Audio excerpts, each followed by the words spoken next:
दोस्तों, दिल्ली में कोरोना बहुत ज्यादा फैला हुआ है। अगर पिछले आंकड़े देखे जाएं तो एक महीने के अंदर लगभग 2000 कंटेनमेंट जोन बन चुकी है। रोज की तादाद में 3500 4000 नए केसेस आ रहे हैं और लगभग 30 35 40 के बीच में लोग रोज मर रहे हैं।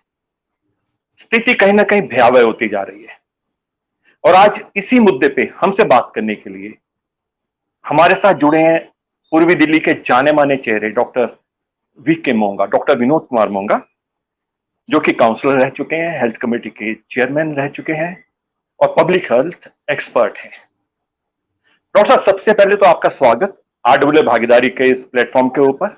नमस्कार डॉक्टर साहब, क्या हालात हैं आज के? क्या हालात हैं, जो आज का क्या डाटा स्टेटस, कितने केसेस आए और क्या चल रहा है, कुछ शेयर करेंगे आप? थोड़ा जी, एक तो सबसे पहले धन्यवाद आपका इस कार्यक्रम में मुझे बुलाने के लिए। और जहाँ तक पूरे विश्व की, पहले 1 मिनट बात कर लें, 3.2 करोड़ लोग इससे ग्रस्त हो चुके हैं और करीब 10.25 लाख लोग इससे मर चुके हैं। इंडिया की बात करें तो 57,30,000 के करीब केस हो चुके हैं आज की तारीख में और 86,000 नए केस पूरे भारतवर्ष के अंदर और करीब 91,000 लोग मर चुके हैं। उसी प्रकार से अब दिल्ली की जब बात करते हैं, दिल्ली में 2,60,623 केस आज तक पॉजिटिव हुए हैं और आज का डाटा भी 3834 नए केस बताता है और 36 लोगों की मृत्यु हुई है। इसमें सबसे बड़ी बात क्या है कि नंबर ऑफ टेस्ट पिछले कुछ दिनों में, उन टेस्ट इंक्रीज होने से डेफिनेटली पॉजिटिविटी चाहे ना बढ़ी हो रेशो, लेकिन नंबर ऑफ केसेस जो है वो जरूर बढ़े। तो उसकी वजह से हॉस्पिटल्स के अंदर दिक्कत हो रही है, आईसीयू के अंदर दिक्कत हो रही है।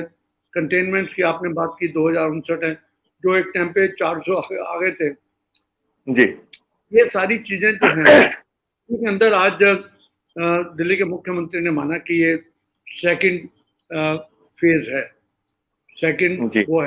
तो ये डॉक्टर साहब हमारे साथ डॉक्टर करुण जैन भी जुड़ गए हैं, उनका भी स्वागत। ऑर्थोपेडिक सर्जन है और पिछले कई सालों से हमारे साथ जुड़े हुए हैं।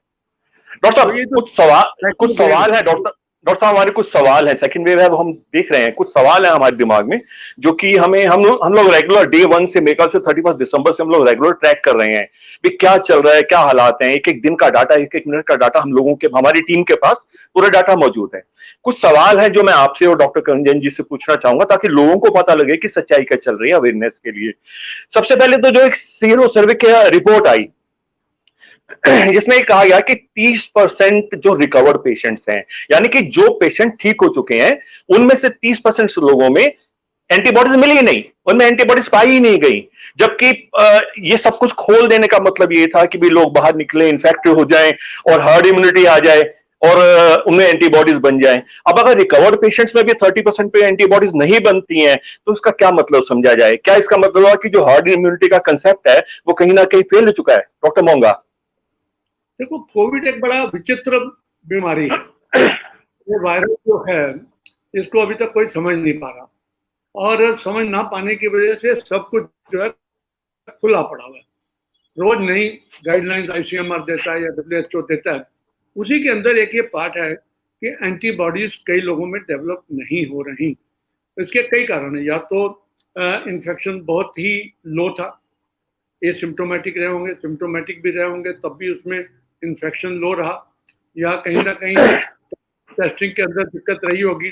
अदरवाइज ये आप मान के चले, और वैसे भी इवन सीवियर केसेस के अंदर ये एंटीबॉडीज कब तक रहेंगी, कितनी रहेंगी, इसकी आज की तारीख में कोई भी विश्व के अंदर गारंटी नहीं ले सकता कि ये एंटीबॉडीज आपके शरीर में 1 महीना रहेंगी या 6 महीने रहेंगी। इसीलिए वैक्सीन डेवलपमेंट के अंदर जब हम वैक्सीन की बात करते हैं तो उसकी एफिकेसी कितनी होगी, कब तक इफेक्टिव रहेगा और उसका रिजल्ट क्या आने वाला है, उसके क्या साइड इफेक्ट्स हैं। तो आज मैंने ट्विटर पे लिखा भी था कि वैक्सीन डेवलपमेंट में हम 2 कदम आगे और 4 कदम पीछे चल रहे हैं, क्योंकि इसके एंटीबॉडीज का, हर्ड इम्यूनिटी की लोग बात करते हैं, आपने बात की, हर्ड इम्यूनिटी होती है 60 से 70% के अंदर, और 60 से 70% अगर पूरी इंडिया की आप हिसाब लगाओ, 60 से 70% माइंड बॉगलिंग फिगर्स है। और अगर आप उनकी 1-1.5% की मृत्यु दर भी लगाओ तो ये फिगर्स कई लाखों में जाकर पहुंची है। Can we afford this? We can not. हमारे जी देश के अंदर ये हर्ड इम्यूनिटी कंसेप्ट आज की तारीख में हर साइंटिस्ट मानता है कि ये आज की तारीख में वैल्यू नहीं है। डॉक्टर साहब, एक सवाल और उठ के आ रहा है, अगर हम सीरो सर्वे 1 और सीरो सर्वे 2 को कंपेयर करें तो नेचुरली सीरो सर्वे 1 में जो रिपोर्ट आई थी, सीरो सर्वे 2 में उससे बढ़ के केसेस आने चाहिए। लेकिन एक बड़ी अजीब सी डाटा हमारे सामने आया कि नॉर्थ ईस्ट में जो इंक्रीज हुआ सेकंड सर्वे में वो सिर्फ 6.71% था। इसी तरह से न्यू दिल्ली में 7.70% का हाइक हुआ, शादरा में 8.40% का हाइक हुआ, जबकि अगर साउथ दिल्ली में जाओ तो वहां पे 46%, 50% की रेंज में हाइक हुए। मतलब कि इन इलाकों में जहां पे कहा जाता है कि सबसे ज्यादा डेंसिटी होती है, सबसे ज्यादा लोग रहते हैं, वहां पे जो एंटीबॉडीज में इंक्रीज हो रहा है वो तो सिर्फ 6%, 7%, 8% हो रहा है। और जो पॉश लोकेलिटीज है वहां पे हो रहा है 40%, 50%। इसमें इसका क्या रीजन हो सकता है?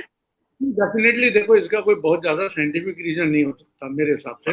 ज्यादा से ज्यादा हम ये कह सकते हैं कि एग्रेसिव आपको टेस्टिंग की आवश्यकता है जिन क्षेत्रों में ये कम आ रही है। इसका मतलब वहां पर हम एग्रेसिव मार्केटिंग नहीं कर रहे और उसकी वजह से सब हो रहा है।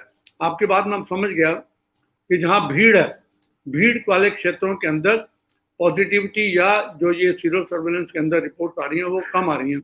तो आप ये मान के चलिए कि वहां पर एग्रेसिव वहां पर टेस्टिंग, एग्रेसिव कंट्रोल करने की आवश्यकता है। इसका मतलब वहां टेस्ट प्रॉपर हो ही नहीं रहे। टेस्ट ही प्रॉपर नहीं हो रहे तो इम्यूनिटी कहां से आएगी, और हर्ड इम्यूनिटी कहां से आएगी, और एंटीबॉडीज कहां से बनेंगी? डॉक्टर करुण जैन, आपसे मैं बात करना चाहूंगा। अभी पीछे कहा गया दिल्ली सरकार के द्वारा और दिल्ली हाई कोर्ट के द्वारा कि भाई आरटीपीसीआर पे ज्यादा तवज्जो दीजिए क्योंकि रैपिड एंटीजन पे ज्यादा रिलायंस नहीं है। यहां तक कहा गया कि भाई ये रैपिड एंटीजन जो है वो ऑलमोस्ट 60% के करीब एक्यूरेट है। लेकिन इसके बावजूद भी उस हाईकोर्ट के उस रिक्वेस्ट के बाद भी या ऑर्डर के बाद भी ऑनरेबल हाईकोर्ट के कहीं पे ये जो रेशियो जो आ रही है आज भी, डॉक्टर साहब, डॉक्टर मोंगा, आज का क्या आपने बताया, टेस्ट का डाटा है आपके पास आज का? आज हुए जी 59,000 और 9,000 आरटीपीसीआर है, 9,800 और 49,000 है।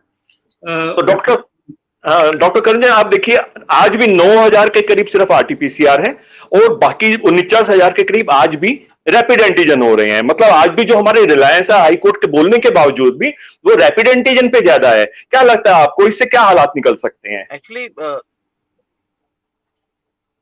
अच्छा, गुड इवनिंग एवरीवन। एक्चुअली क्या है कि आरटीपीसीआर की इफिकेसी काफी अच्छी है, 75% के करीब जो है पॉजिटिव रिजल्ट रहने की संभावना होती है as compare to rapid antigen जिसकी इफिकेसी 50-55% होती है। हाई कोर्ट ने तो, हमारी ऑनरेबल हाई कोर्ट ने तो अभी बोला है, पर सारे डॉक्टर ग्रुप तो शुरू से ही ये एडवाइस करते हैं कि आरटीपीसीआर ही करा जाना चाहिए और आरटीपीसीआर पे ही ज्यादा तवज्जो देनी चाहिए। पर मुझे लगता है कि गवर्नमेंट बॉडीज के पॉइंट से आरटीपीसीआर थोड़ी कॉस्टली इन्वेस्टिगेशन है उनके हिसाब से और थोड़ा समय लगाने वाली है। तो जो ये एंटीजन टेस्ट आया था, ये एक्चुअली जब आया था तो ये हॉट स्पॉट्स के लिए आया था, कंटेनमेंट जोन्स के लिए आया था, जहां पे आपको मास इन्वेस्टिगेशन करनी है और काफी तेजी से करनी है। पर समहाउ गवर्नमेंट ने अपना एक इजी रास्ता चुना और अब जो है वो रैपिड एंटीजन ही करा रहे हैं, जबकि उसकी पॉजिटिव आने का चांस यदि मैं 50% बोलता हूं तो नेगेटिव आने के चांस भी 50% है। इसका मतलब वो पेशेंट जिसे पॉजिटिव है उसका नेगेटिव टेस्ट आने के चांस ऑलमोस्ट 50 to 45% है। दैट इज क्वाइट हाई जी। और मैं अभी डॉक्टर मोंगा सर गुड इवनिंग, मैं आज का ही एक एग्जांपल आपको कोट करूं। एक हस्बैंड वाइफ दोनों को कोविड हुआ, हस्बैंड को कोविड न्यूमोनिया भी हुआ और न्यूमोनिया होने के बाद पेशेंट आईसीयू में रहा, रिकवर हुआ, वापस आया, दोनों ने एंटीबॉडी टेस्टिंग कराई। हस्बैंड की एंटीबॉडी 1 to 2 आई है बस और वाइफ की एंटीबॉडी जो है वो 200 आई है, जबकि वाइफ एसिम्प्टोमेटिक थी और घर पे थी। तो this corona is a bundle of mystery to all of us. ठीक बात है। अच्छा, एक डॉक्टर करुण जैन, जो हमारे दिल्ली के हेल्थ मिनिस्टर हैं, उन्होंने एक बड़ी मतलब अजीब सी स्टेटमेंट दी। उन्होंने ये कहा कि भाई ज्यादा केसेस इसलिए निकल रहे हैं क्योंकि हम लोग ज्यादा टेस्ट कर रहे हैं। मतलब मेरी समझ, मुझे तो डाइजेस्ट हुआ नहीं कम से कम ये बात। क्यों? अगर आप ये बोलो कि हम ज्यादा टेस्ट कर रहे हैं इसलिए ज्यादा केसेस निकल रहे हैं, इसका क्या मतलब हो? आप, एक सिंपल सी बात है कि अगर दिल्ली में कोई केस नहीं है, आप 100% टेस्टिंग करवा लो, तभी कोई केस नहीं निकलेगा।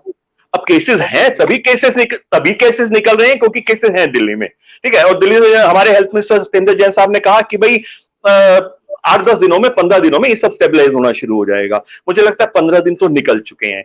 एक तरफ कोरोना स्टेबलाइज नहीं हो रहा है, दूसरी तरफ हाईकोर्ट कह रही है कि जी 60% एक्यूरेसी और 40% जो है वो फॉल्स नेगेटिव्स आ रहे हैं। अभी आपने भी वही बात करी।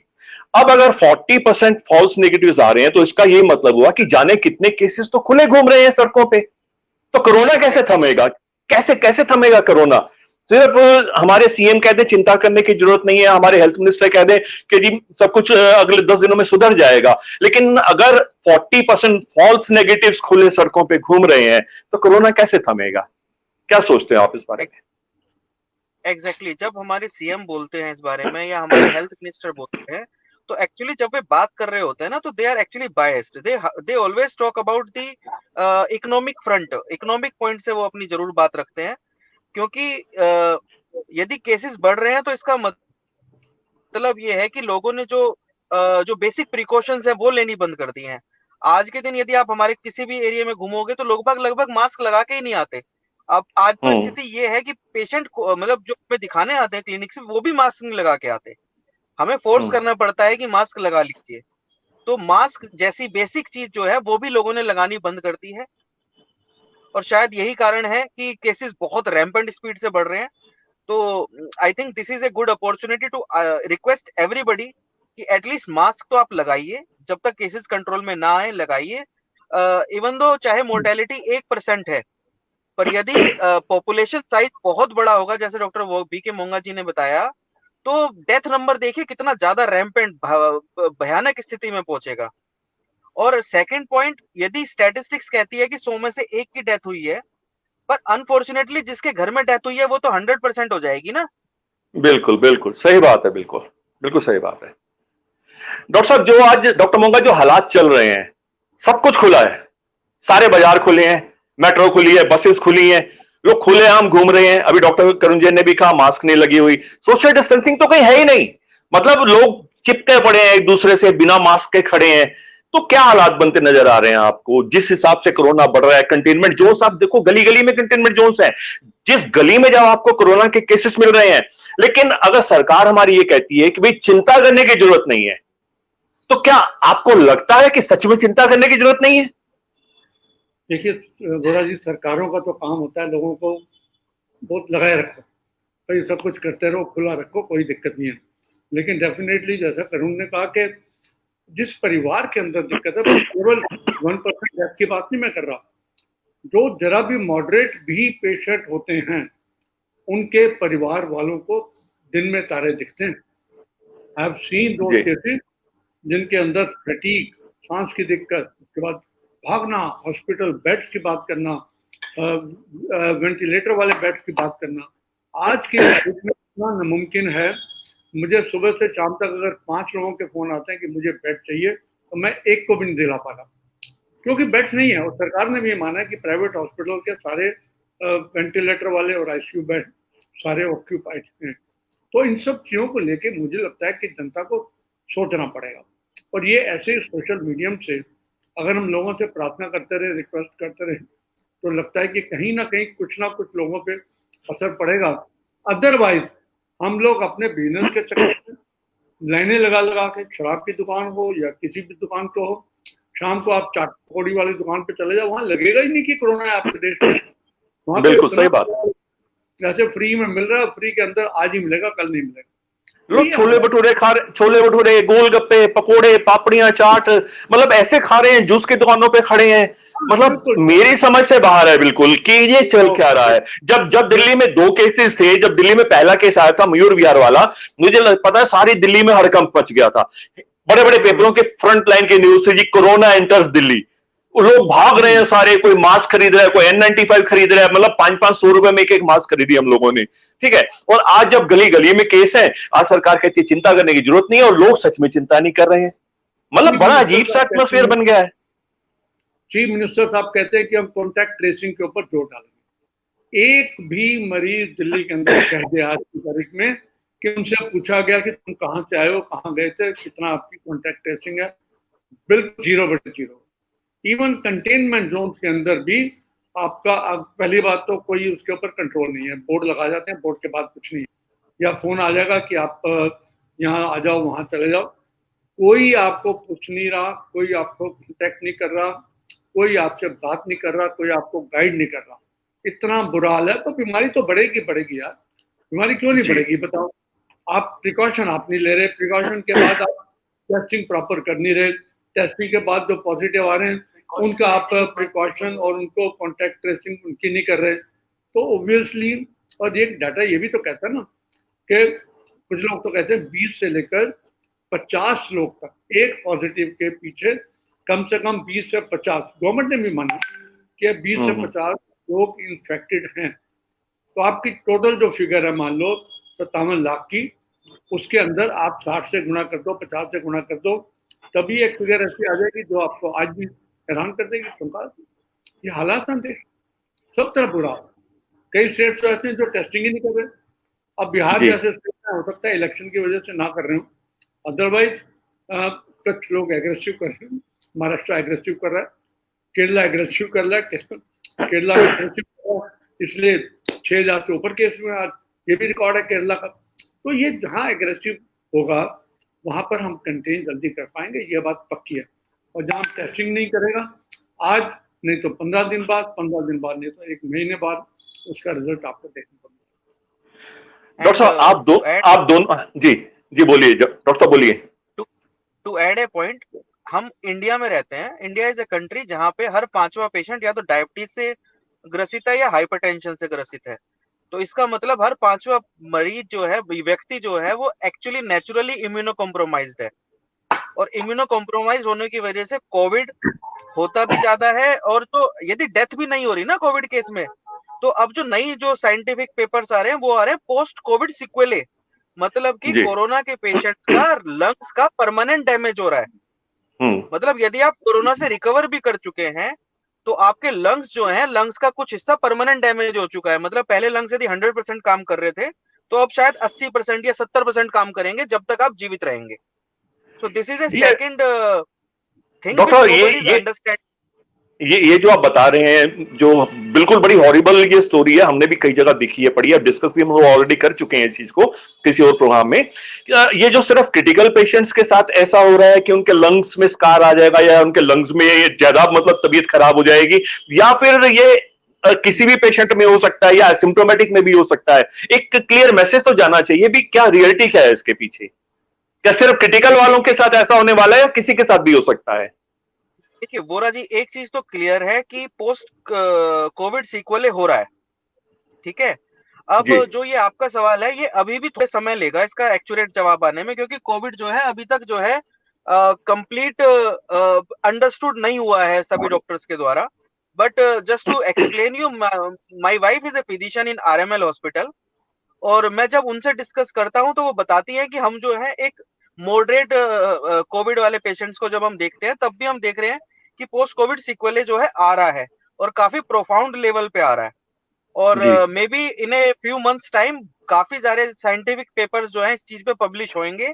और यदि किसी को समझाना है ना, तो आई थिंक ये लाइन समझानी बहुत जरूरी है कि कोविड हुआ और ठीक हो गया, इट डजंट मीन कि आप हमेशा आउट हो गए उससे। You are not out of the soup, you are still there, you still there. बिल्कुल डॉक्टर, आप जी बोलिए। नॉट ओनली चेस्ट कॉम्प्लिकेशन, इसके साथ साथ आपकी हार्ट के अंदर टैकीकार्डिया, लोगों के अंदर जीआई प्रॉब्लम्स इतनी हो रही हैं, फैटीग इतनी ज्यादा हो रही है, महीनों तक फैटीग चल रही है, और क्रॉनिक फैटीग, मेंटल इशू, दिमाग के इशू, तो डिप्रेशन और एंजाइटी और घबराहट, बेचैनी, नींद ना आना इतना ज्यादा रैम्पेंट होने वाला है, आप आज की तारीख में विश्वास नहीं करोगे। हर साइकेट्रिस्ट की ओपीडी डबल हो चुकी है in the last 3 years. So we have to face all this. It's a part of the game. तो हमें समझना पड़ेगा कि हमें बचना ही पड़ेगा। अगर नहीं बच रहे तो ठीक है, फिर ना कुछ होगा। डॉक्टर साहब, सरकार से क्या मतलब उम्मीद करें? इस समय सरकार को क्या करना चाहिए? पहले डॉक्टर मोंगा, फिर डॉक्टर करुण जैन। मतलब क्या कदम उठाने चाहिए सरकार को? लॉकडाउन तो मना कर रहे हैं, क्या नाइट कर्फ्यू लगे या बाजारों के टाइम में चेंज हो ताकि भीड़ भड़क कम हो? मेट्रो चले या ना चले, बसेस चले या ना चले, या उनके टाइमिंग में फेरबदल किया जाए, या वीकली बाजार खुले भी, एक दिन किशन में खुल जाए, एक दिन झील में खुल जाए, एक दिन गीता कॉलोनी में खुल जाए, ताकि काम भी चलता रहे और कहीं ना कहीं इस पे चेक लगे। आपके हिसाब से सरकार को क्या करना चाहिए? डॉक्टर मोंगा पहले। वोरा जी, आज की तारीख में सरकारों को हर चीज जनता पे छोड़ दी, भाग्य पे छोड़ दिया, विधाता पे छोड़ दिया कि they have to make a balance. उनको बैलेंस बनाना था। एक तरफ बीमारी थी और एक तरफ व्यवसाय थे, लोगों की आजीविका थी, लोगों की रोटी थी, लोगों के धंधे थे। तो एक धीरे धीरे धीरे जो है अब आज के डेट में व्यवसाय की तरफ हो गया। उनकी मोबिलिटी, उनकी मूवमेंट, उनका आना, उनका जाना, तो ये सब आप देख के चलिए। सरकार ने तो भगवान भरोसे छोड़ दिया कि जो हो रहा है सो होने दो, इससे ज्यादा नहीं। पर अगर अगर हम कोई डिमांड करें सरकार से तो किस एक्शन की डिमांड करें? मतलब क्या हम बोलें कि हमें ये चाहिए ताकि लोगों में कोरोना का कुछ कुछ तो मतलब खौफ आए? टेस्टिंग, टेस्टिंग के साथ साथ उनकी कॉन्टैक्ट ट्रेसिंग और आइसोलेशन, 3 काम है और कुछ है ही नहीं। और कुछ है नहीं। डॉक्टर करुण जैन, आपका कुछ कहना है इसके ऊपर? हाँ, मतलब along with doctor Monga's advice, which I back that, testing, contact tracing और आइसोलेशन, प्लस यदि हो सकता है तो night curfew is not a bad idea. I personally not a bad believe कि idea. Night, it is definitely not a bad idea. आज जब हम डिस्कस कर रहे हैं तो आज 2 कंट्रीज ने नेक्स्ट 21 डेज का लॉकडाउन करा है। One of the countries Israel. तो कुछ कंट्रीज ने बड़े डिसीजन भी लिए हुए हैं, but because of economic loss, because of I think political pressure, तो लॉकडाउन तो शायद कोई भी गवर्नमेंट नहीं करेगी। इवन दो छत्तीसगढ़ में रायपुर और जैसे 2-3 शहरों में कुछ स्टेट ने करा है complete lockdown. Raipur complete lockdown में है, वीकली लॉकडाउन। लेकिन अगर दुकानों का जो टाइम है सुबह 10 से लेके शाम को 9 बजे तक खुली है, अगर हम दुकानों का टाइम बदल के 11 से लेके 5 बजे तक कर दें तो उनका भी काम चल जाएगा और बाकी समय में भीड़ भी है वो भी टच में नहीं आएगी। और उसके बाद समझो 8 बजे के बाद वो सुबह 8 बजे तक का कर्फ्यू लगा दें। ऐसा कुछ किया जा सकता है ना? उस कम टाइम में भीड़ भी तो ज्यादा हो जाएगी। सोशल डिस्टेंसिंग हम वैसे ही नहीं करते। नहीं, उससे डॉक्टर साहब एक खौफ पैदा होता है ना, तो लोग कम निकलते हैं। मैं आज मेट्रो में गया, मुझे आज मेट्रो में किसी काम से जाना पड़ा, मुंडका की साइड मुझे जाना था, मैं गाड़ी लेके नहीं निकला कि टाइम ज्यादा लगता है। तो आप मानोगे पूरी मेट्रो खाली थी, कोई रश नहीं था। सरकार ने जरूर मेट्रो चलाई हुई है लेकिन कोई रश नहीं था। पूरे डब्बे में 10 बंदे भी नहीं बैठे हुए थे। एक खौफ तो है ना।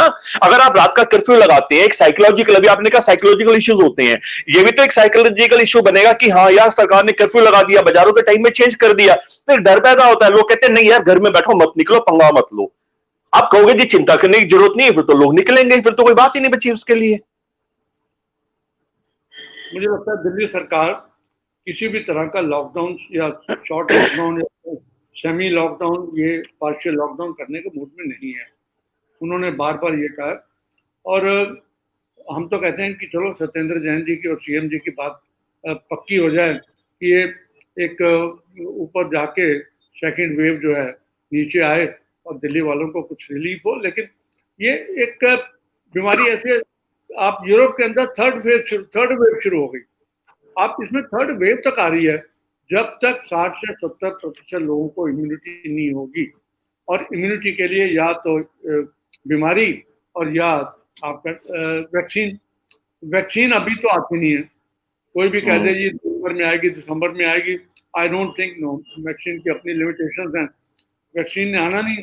इम्यूनिटी के ऊपर हमें लोगों की बीमारी के ऊपर डिपेंड करना पड़ेगा। तो let's see how things move, हमें बताए।